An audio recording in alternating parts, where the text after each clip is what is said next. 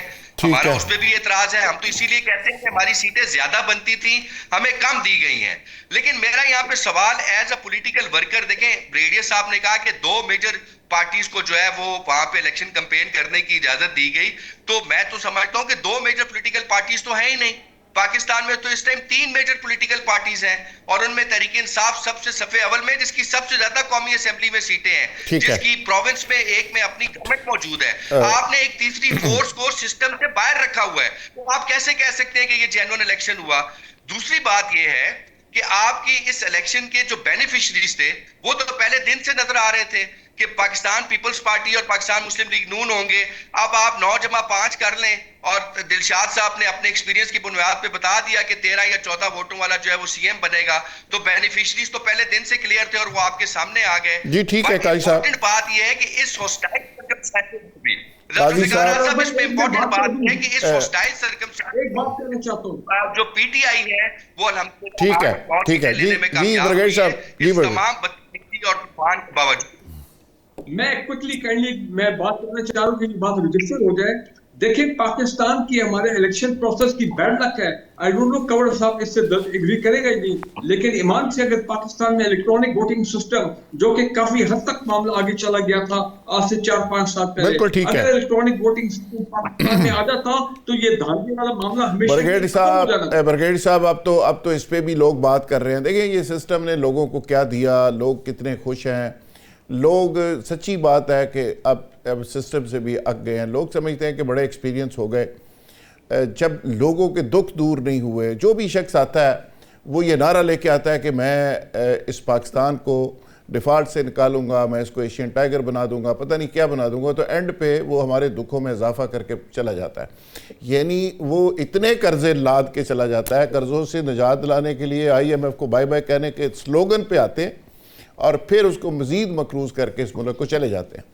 تو یہ ڈرامہ تو ہم دیکھ ہی رہے ہیں. اور جمہوریت ظاہر ہے کسی بلڈنگ کا, کسی چڑیا کا نام تو ہے نہیں, یہ رویوں کا نام ہے. یہاں پہ بلدیاتی سسٹم کتنا سٹرانگ ہے, یہاں پہ ہمارے جمہوری رویے کتنے سٹرانگ ہیں, ہمارے اندر برداشت کتنی ہے. یہ بہت سارے سوال ہیں بریگیڈیئر صاحب جن کو ہمیں ڈسکس کرنا چاہیے. ناظرین یہاں لیں گے ایک بریک, اور بریک سے جب واپس آئیں گے تو ایشو کو کنٹینیو کریں گے. Stay with us.